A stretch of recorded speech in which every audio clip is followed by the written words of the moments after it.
ঠিকানা জান্নাতে করে দিবে। সুবহানাল্লাহ। ফাইন্নাল জান্নাতা হিয়াল মাওয়া। আমার আল্লাহ বলেন ওই সমস্ত আমার প্রিয় বান্দা বান্দির ঠিকানা জান্নাতে করে দেবে। সুবহানাল্লাহ। আরেকটি আয়াতের মধ্যে আল্লাহ পাক বলেন ওয়ালিমান খাফা মাকাম রাব্বিহ জান্নাতান।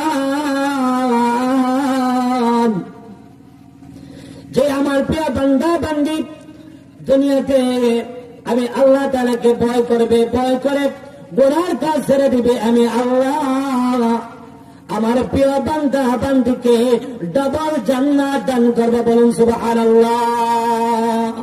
ডবল জান্নাত দান করবে। সুবহানাল্লাহ।